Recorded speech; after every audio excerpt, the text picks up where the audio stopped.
Великое дело Творца Бога зная, нет в свете лучше, нет в свете больше. Кто Бога знает, тот величает, тот избран бывает. Со Христом пророки всегда в разговоре, ангелы святые песни воспевали, Христа величали. Праведные люди на земле живали, Бога познали, всего много принимали. Порой покоры, хулы поношения, бои обиды, скорби, болезни. Зато и Господь люди к себе призывая, словом натверждая, сынами нарекая, во свой рай посылая, во свой рай пресветлый, во царствие небесное Богу.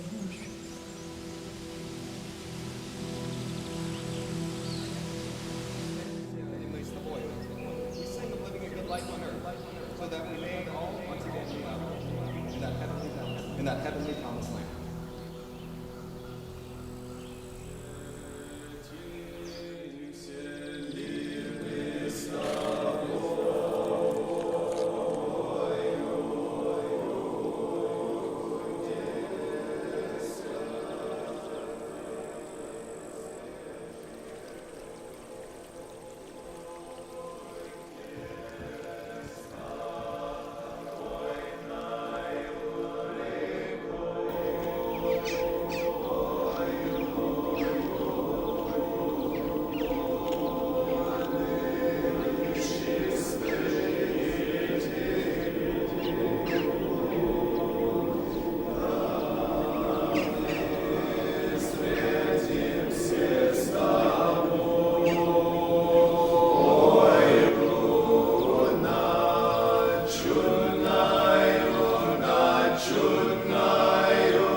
Надо?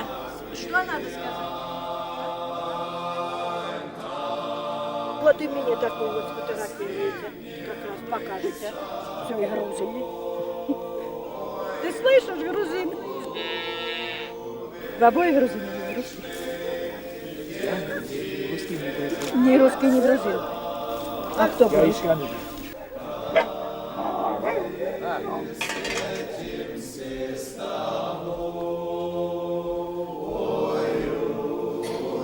Mem Khalzerti Dухоборах Anadelistumari, J.J. Beregin, that is Union of Spiritual Communities of Christ in Lissuid, Taveri Directori, that's Horov's Grand Forks, British Columbia.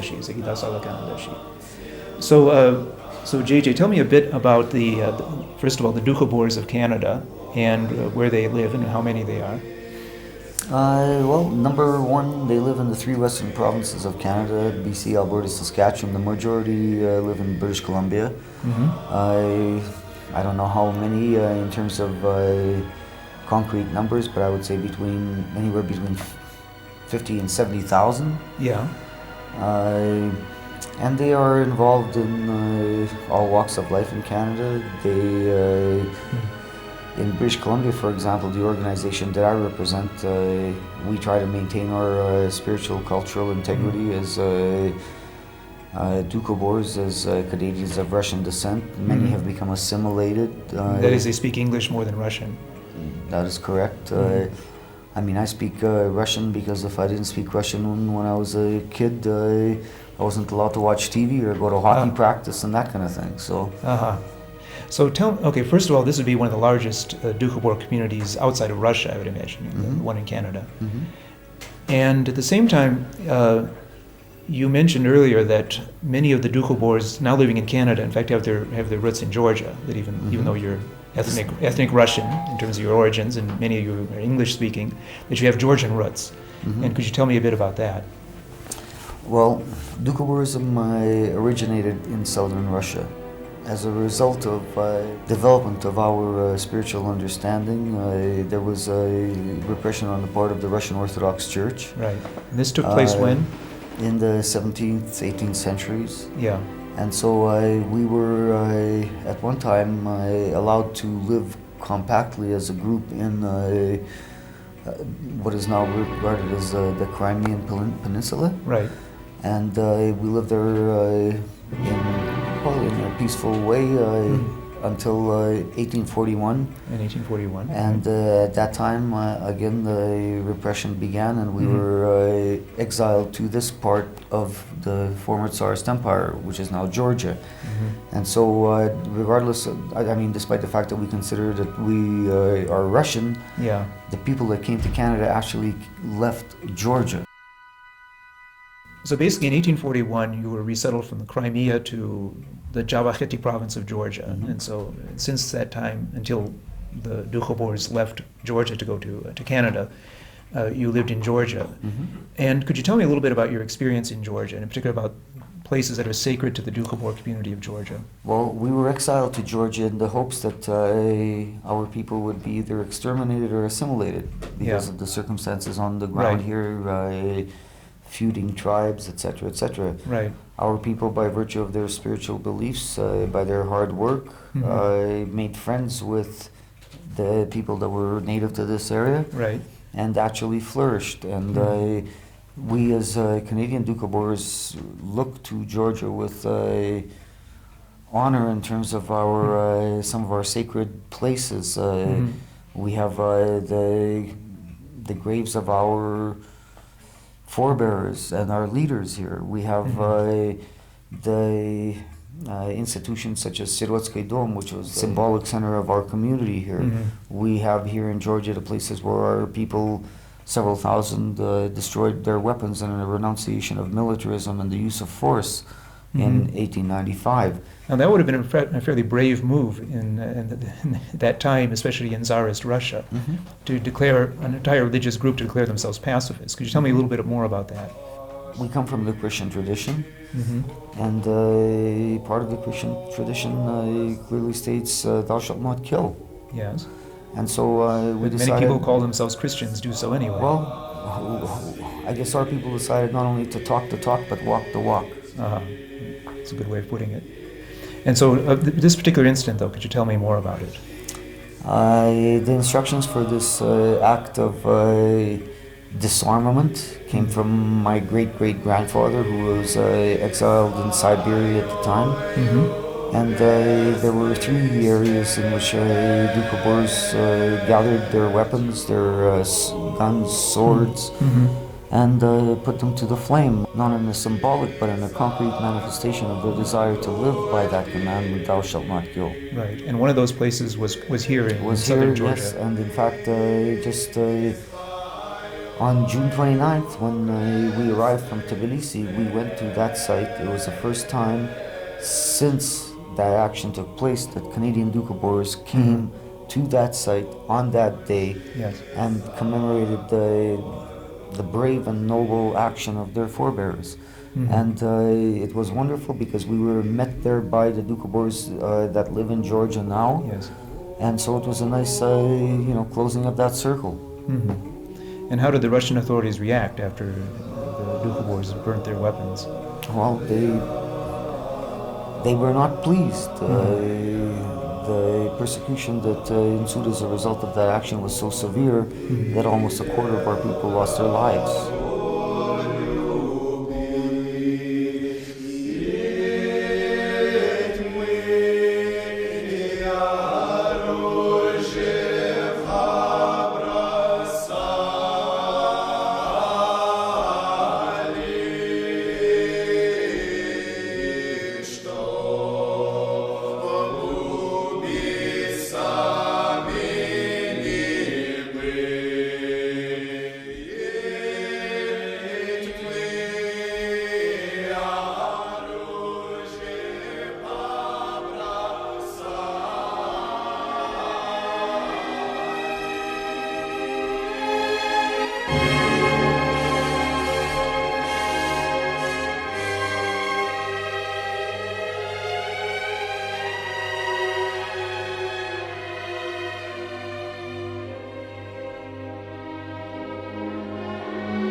Russian intelligentsia and people like Leo Tolstoy, who then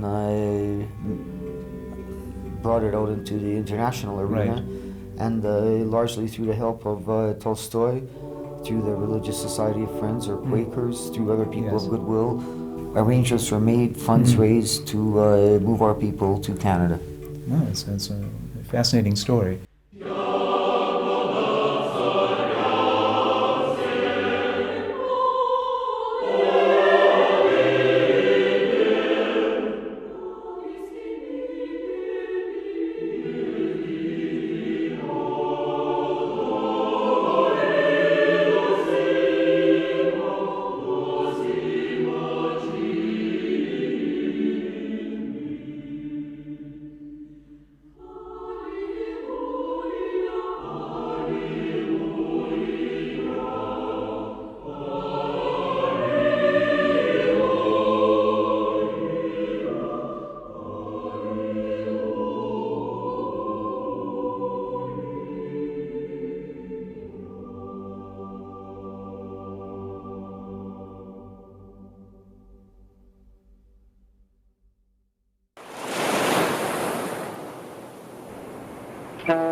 Сойдемся мы, братья, подумаем, в единую церковь апостольскую, сотворим мы, братья, радость ангельскую.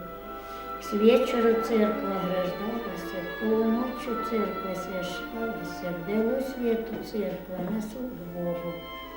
Прилетали к ней ангелу, по таю душу израильскую, подняли таю душу на пение, Понесли таю душу ко Господу, к Царю Небесному, принимает таю душу сам Господь Небесный Царь. Пойди, моя душа израильская, не лживый пророк, ученик Христов, у меня есть на земле человек, такой же, как я, как столб да небес. Извольте Богу помолиться.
Добрый час, поклон сказывайте. Прощайте. Здорово. Слава Богу. Праздничек. Спасибо, Господи, Божий вас праздничек. Поклон посылаю. Спасибо, Господи, поклон наш.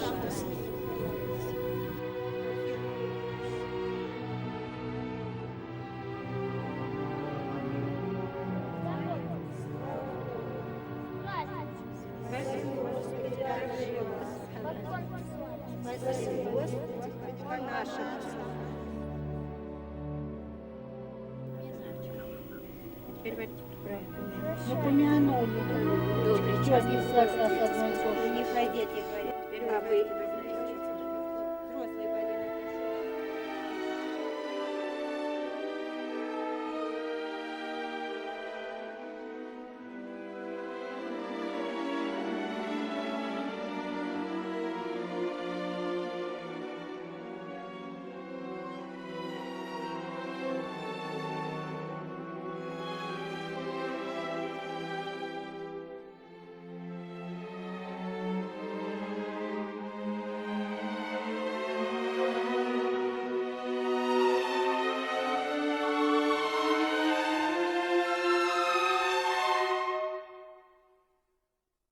Не лживый пророк, ученик Христов, у меня есть на земле человек, такой же, как я, как столб до небес. Бог наш. Извольте Богу помолиться.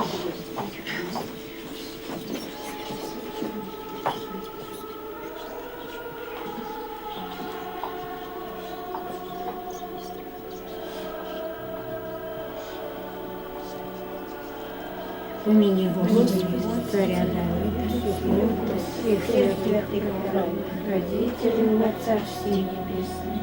Вечная память праведным родителям, о нас прости, Господи.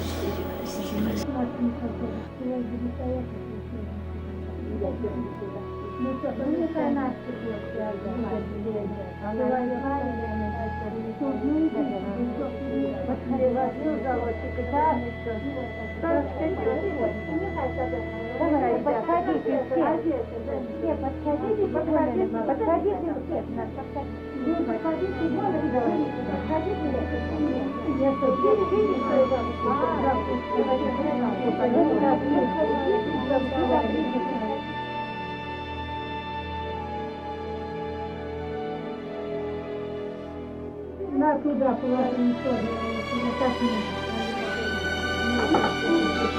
Вот так вот. Нет, это не игра, это вот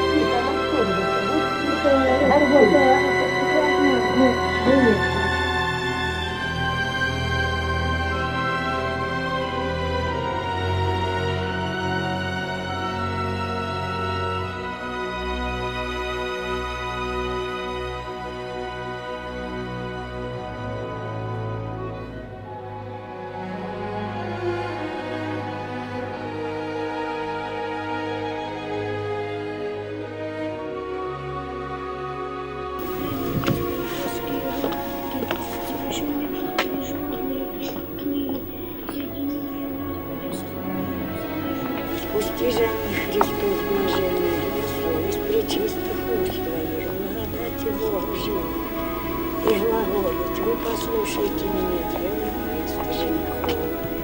Вы послушайте меня, молоденцы, наместники Христовы. Вы послушайте меня, старцы. Возвестители царю, примите от меня дары на вечное спасение, а я дал вам венец от вечного мучения. Бог наш. Великое дело Творца Бога знает, нет свете лучше, нет свете больше. Кто Бога знает, тот величай избран бывая. Со Христом пророки всегда разговоре, ангелы святые песни успевают, Христа величает. Славлю Тебе всем сердцем моим, перед богами пою Тебе, что Ты услышал все слова уст моих.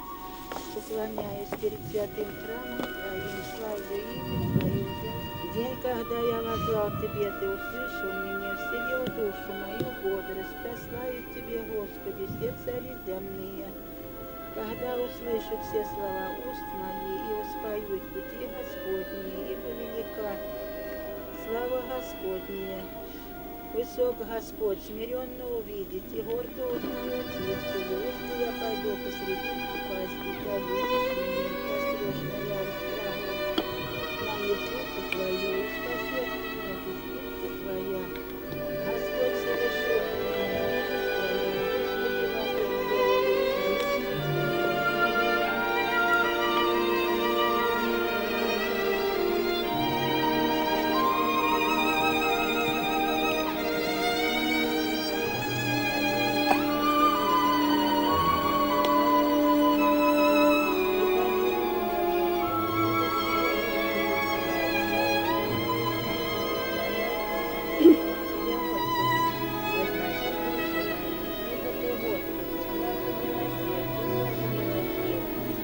всем призывающих Тебе, услышь, Господи, молитву мою, внемли глаза моления моего, день скорби моей, называю Тебе, потому что Ты слышишь меня, нет между богами, как Ты, Господи, нет дел, как Твоих.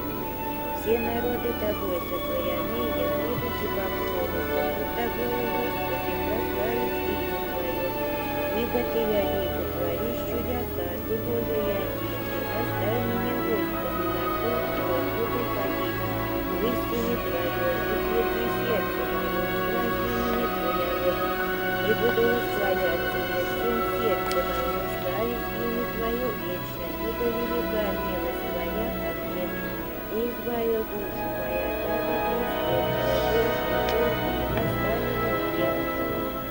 Из попищи мятежников ищут душе моей, не представляют они Тебе пред собою. Но Ты, Господи,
Мы, когда переселились в Канаду, действительно были затруднения с канадскими властями из-за того, что не было общего языка на некоторых вопросах. И из-за этого мы пережили затруднения в Канаде, когда сперва переселились в Saskatchewan провинцию, вынуждены были, после как мы разработали земли, их покидать, переселяться в Британскую Колумбию из-за клятвы королю, потому что мы не верим в клятву. Единственная наша клятва Господу Богу. Мы не патриоты никакой страны. Это как мы, как духоборцы, считаем это. Я не знаю, как относятся к этому вопросу духоборцы России, или Грузии, или Украины, или другие духоборцы Канады. Я говорю как представитель нашей организации Союз духовных общин Христа. Действительно, мы имеем канадские паспорта, но мы гражданины мира.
Дня 3 тому назад